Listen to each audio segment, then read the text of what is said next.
Welcome back, everyone. Today we're going to be taking a look at War for Cybertron Kingdom Voyager class Rhinox.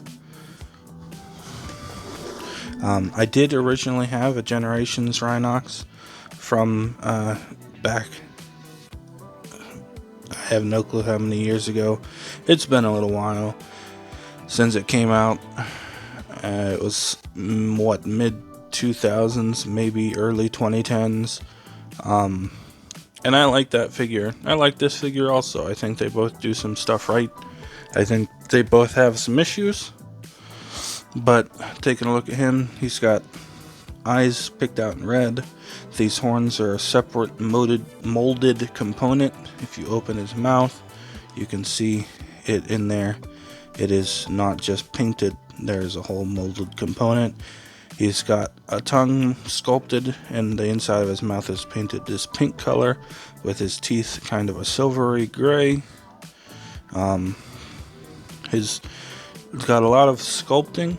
There's some painted dots. I don't know if that's just hide pattern or if it's mud. It almost looks like mud because it stops so far back, like he just ran into something and got muddy. Green coming out from the shoulder hinge for robot mode. Back at the backside, he's got a tail molded on. Just skin detail. Other than, the seam lines, everything cleans up pretty good. The top is really just kind of blank and almost leathery, as opposed to the wrinkly on the side, and I'm not sure if that's accurate to a Rhino or not. If you know, put it down in the comments. The underside has got a lot of green and robot stuff and weapon storage, just like the original Generations. They're smaller than the original Generations, and they don't have a spinny gimmick, but they still store in the beast mode, which is really cool. And then the back of his front legs have the green on them. As far as posability goes, his head can kind of move a little bit, but it's more for moving in the transformation than anything else, so it's not really gonna go very far. He does have an opening jaw. It'll open really far, even though it doesn't have to. The original Generations did for the chest plate, but this one does not become the chest plate.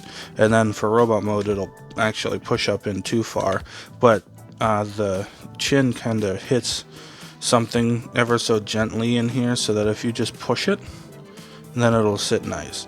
Front legs have all the shoulder posability that the arm has, just with some stuff getting in the way. Like going forward this far, it bumps into something. Going back, you start bumping into the stomach, and then it can go out all the way.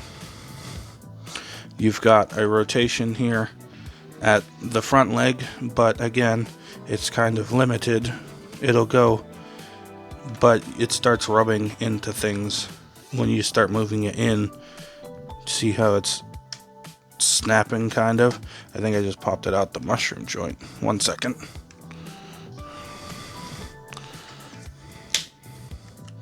Yeah, so it doesn't really want to rotate in without starting to pop it out, but it'll rotate out. So and then no articulation past the shoulder bicep area of the front leg. Back legs, they got some forward and back wiggle on, I guess, the knee, and it can go in if you want it to. But that's pretty much it for the legs, and then there's nothing else articulation wise with him.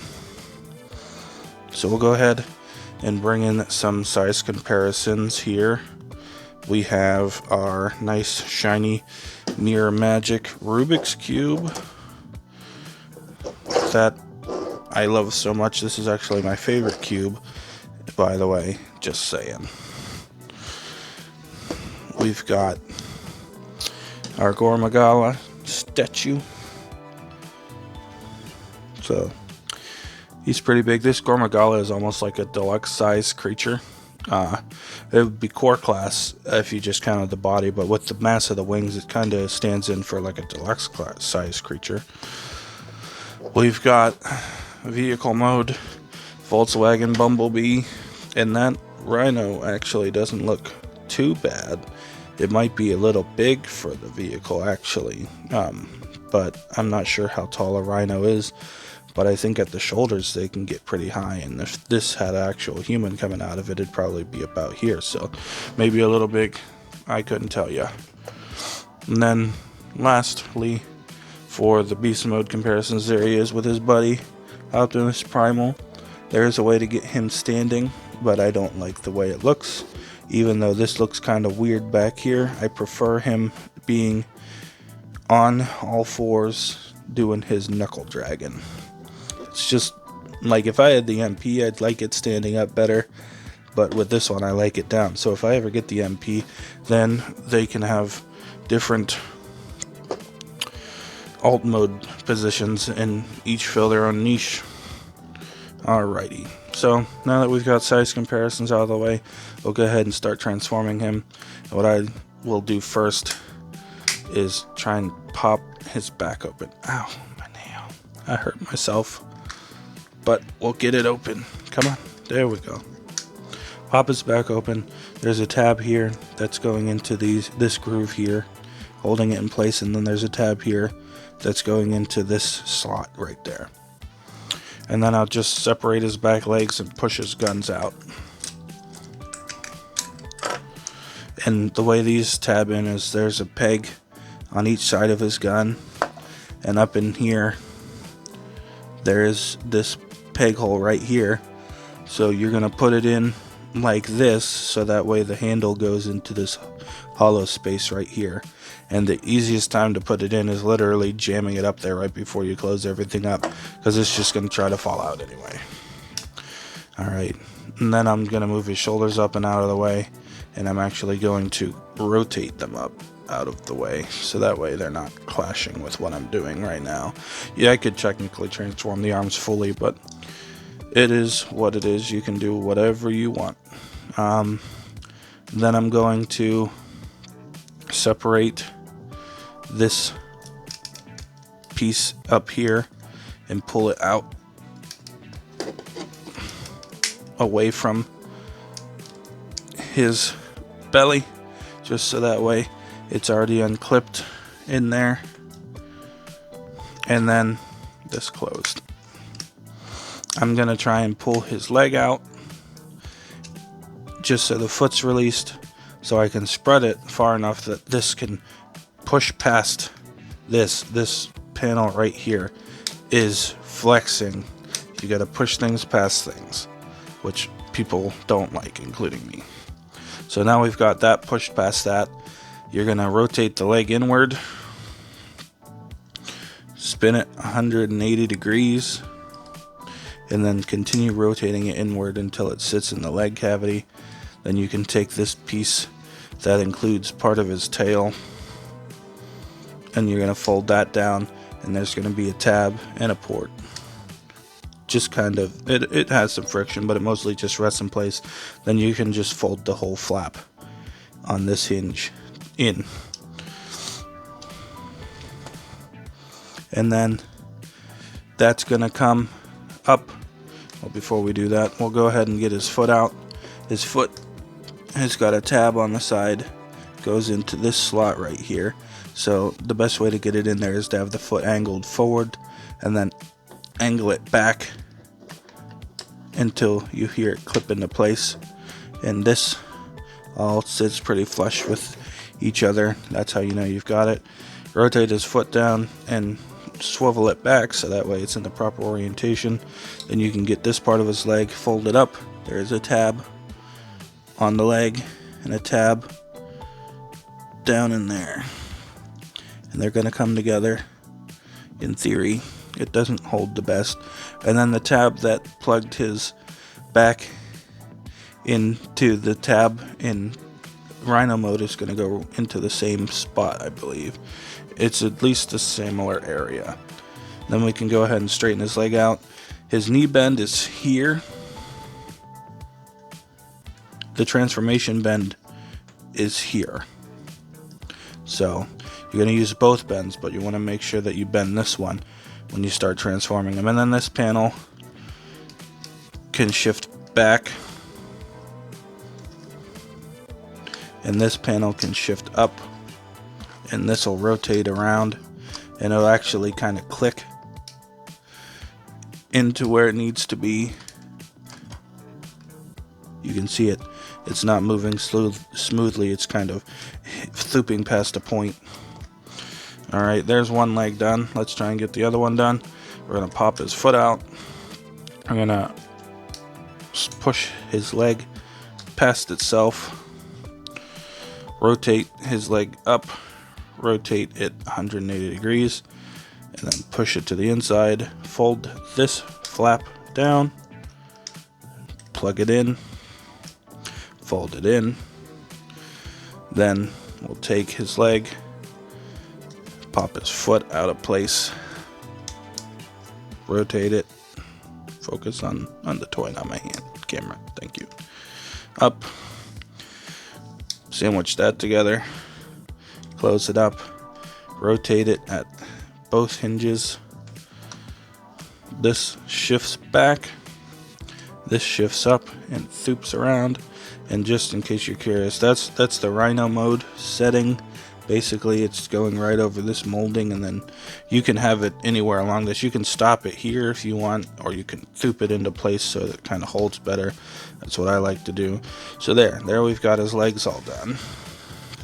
And we'll work on his upper body. We'll go ahead and pull his chest out. And it comes out just far enough that these sections clear when you fold them open. And then there's 2 slots that go onto 2 pegs in his chest when we fold it out. Alright, which we'll do right now. Go ahead and pull his rhino head back. And this you can kind of finagle with the rhino head to make it so it's not pushing things past things, but it's kind of another area where you push things past things, so that way you can start getting this folded out. I'm going to raise my camera a little bit here. He's getting a little tall. So fold it out, and then these 2 slots here, this one and this one, not these 2 go onto these 2 pegs, and then just make sure these side panels are lined up. Then you can rotate his arms at the elbow, fold them down, just collapse his back down on this hinge, pop his mouth in, and just kind of push it up against his back. The panel, the hinge it's on, kind of thoops down, but it's not tabbed in anywhere back here, so it's just kind of hanging out. And then open up his forearms, fold out his hands. Open up his forearm, fold out his hand.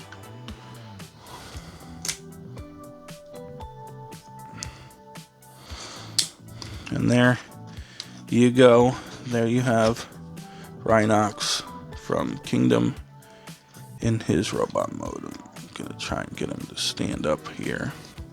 My knee joint for the swivel is really tight on that leg.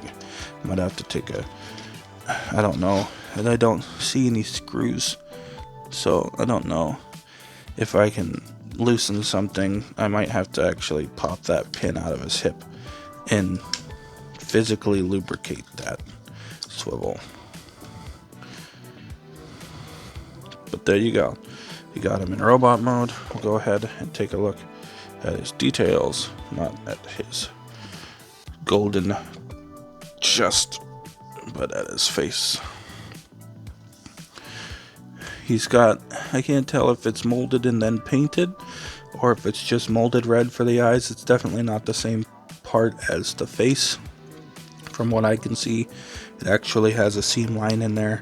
Then you've got the gold paint on his face, gold accents on his shoulders. The whole chest is painted with gold and silvery for the teeth, similar to the Rhino mode teeth color. Gold on his crotch plate, and then not any paint on his legs except what was already there in Rhino mode until you get to his feet, which have some black and a similar color to his horn. painted in there.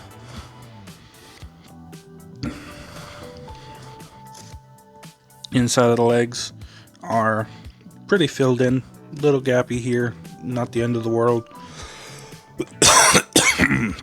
Excuse me. The back of his legs are cleaned up pretty good too. He's just got kind of an entire rhinoceros back for shins, which some people don't like, but I don't mind it that much. It's a pretty good Rhinox overall, so I'm very happy with it. The back of the shoulders is very gappy, but you've got your siege port compatibility there, so you could store his guns. You've also got one on each side of his backpack, and then he's got a butt flap type looking area. It's not posable or anything, but it's there, and then there's your standard flight stand adapter port in there. His head's hanging out on the back there. Going down the side, just the same paint that was in Rhino mode, nothing new. The green that was not supposed to be there in Rhino mode is now there for his hands. There's lots of molded detail, but no painted detail. And that's about it for his appearance. For posability, this is on a ball joint. It gets you very slight side to side, that much up, that much down, not really any down, and then a full 360. It's not too hard to work with, even with his Rhino hoodie. He's got a Rhino hoodie. Shoulders do a full 360. They go out a little over 90 degrees, and because of the transformation, he actually has a butterfly joint, and that's really cool on a figure that's mainline.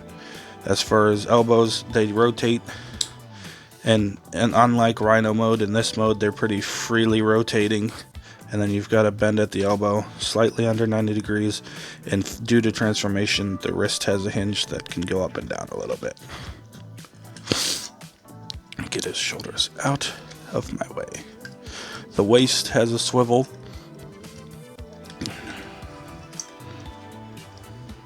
It's kind of limited in what you can do with it because the hips start running into his chest plate, but it's there. And then you've got the rotation at the lower thigh, upper knee area, and I'm going to show you on this leg because the other leg just does not want to cooperate with me at all. Out a decent amount forward.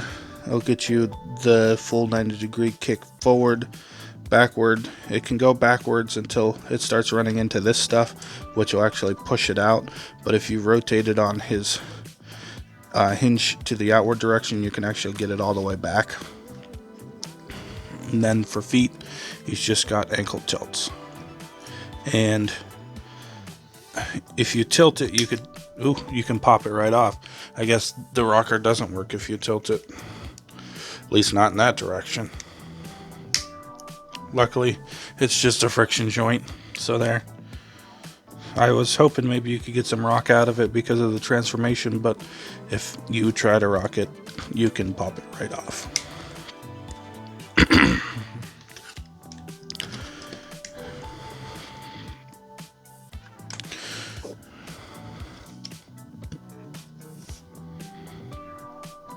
As for accessories, the only accessories he comes with are his guns. They stick together similar to the old Generations figure, where you've got 2 ports and 2 pegs on each weapon, and they just sandwich together. And then you want to make sure that the handles are both facing the same way when you put them together, so it fits in robot mode, or beast mode, I guess.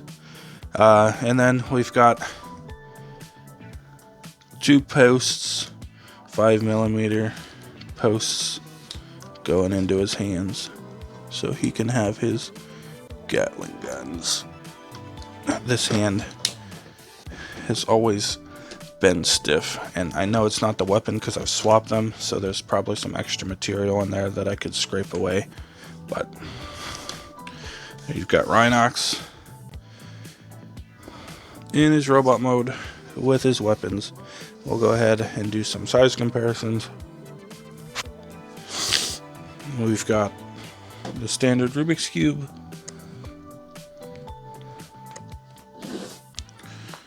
We've got our little deluxe sized adjacent Gormagala statue.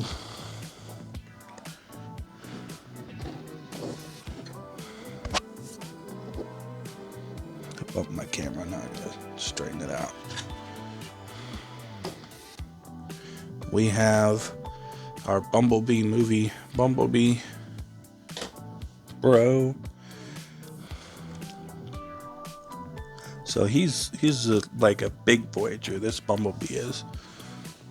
And I'll review him one day. Loyal viewers, if I have any. I know I have a couple, but they were my friends beforehand. I don't know if I have any new viewers who are loyal. If you don't know me in real life and you are a loyal viewer, go ahead and shout it out in the comments. Here is Voyager Cyclonus, who's kind of doing a backwards smooth criminal lean. Now he's doing a forward smooth criminal lean. Go ahead and get him in the shot. He's a little taller, so let's raise it up slightly. So there you've got two Voyager class in Kingdom, and they look pretty good together. Alright, well that about wraps it up for Kingdom Rhinox. He's coming out on time because, like I said in my surprise sideswipe review, it doesn't matter if I get a new figure. I don't have to let it mess with my kind of thought out but not really thought out schedule, because I can just put them in as a surprise review whenever I want. So you've got Rhinox, kind of posed cool there. He's gonna gallon you in the face if he'll stand, and that's about it. So give the video a like if you liked it. Go ahead and subscribe if you're stumbling across my channel. I am just kind of moving through my old stuff on a Monday, Friday release schedule at noon Eastern Standard Time, and then anything I get in the meantime will just I'll film it and then it'll be released the day after I film it, wherever it falls in line. I was originally numbering my episodes, but now I'm not because of the surprise review possibilities. They're no longer going to be numbered. That's pretty much it. Go ahead and ring the bell if you want notified when I post new stuff, and I will see you next time. Bye-bye.